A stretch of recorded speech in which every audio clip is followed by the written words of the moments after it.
உலக வாழ் தமிழ் அனைவருக்கும் நான் தான் உங்கள் குருக்கள் குமரேஷ்.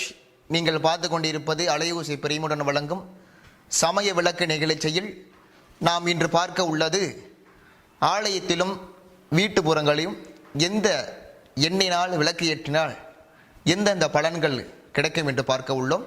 முதலாவதாக, தங்கள் குலதெய்வம் முழு அருளை பெற வேண்டும் அன்பர்கள் ஆமணுக்கு எண்ணெயை விளக்கேற்றினால் குலதெய்வனுடைய பரிபூர்ண அனுகிரகம் கிடைக்கும்.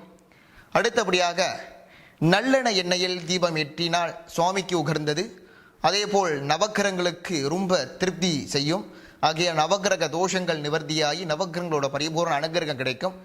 அடுத்தபடியாக நாம் பார்க்க உள்ளது, மனதில் தெளிவும் உறுதியும் ஏற்பட வேண்டியவர்கள் சுத்தமான தேங்காய் எண்ணெயை ஏற்ற வேண்டும்.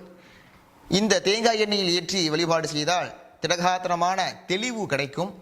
அடுத்தபடியாக, நம் வீட்டிலும் செல்வங்கள் நிரந்தரமாக இருக்க வேண்டும். நம் சம்பாதிக்கிற பணங்கள் எந்த தேவையில்லாத செலவுகள் இல்லாமல் இருக்க வேண்டும் நினைக்கும் அன்பர்கள், நீங்கள் வேப்ப எண்ணெய், இழுப்பு எண்ணெய் மற்றும் நெய் கலந்து இந்த மூன்றையும் கலந்து விளக்கேற்றினால் இந்த செல்வங்கள் நித்தியமாக நம் வீட்டில் வாசம் செய்யும்.